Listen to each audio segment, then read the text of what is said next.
白田300幾車間兩房全屋設計嚟啦！今日帶大家嚟睇睇白田300幾車間兩房全屋案例。呢個係家私入場後安裝前嘅效果。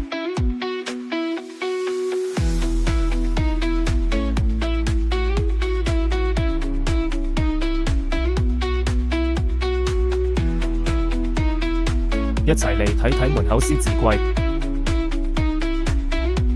獅字櫃做到頂中間留空，可以擺放啲裝飾品，中空背板做格柵，睇落來好高級。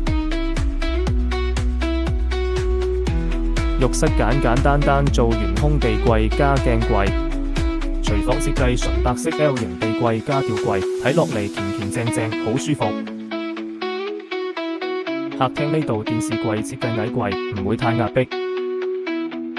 主人房呢幅設計成櫃間房，可以大增加好多儲物空間。接落嚟睇睇主人房。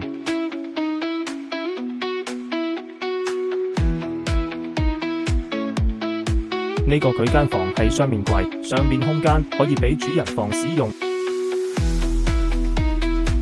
中間呢度用板間房隔開同兒童房空間。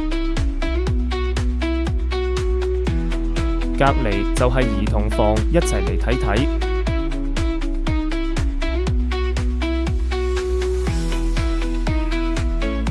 兒童房設計上下床上落，設計樓梯櫃，安全又可以增加儲物空間。床旁做書台，靠做到頂衣櫃，衣衫多都唔驚擺唔落。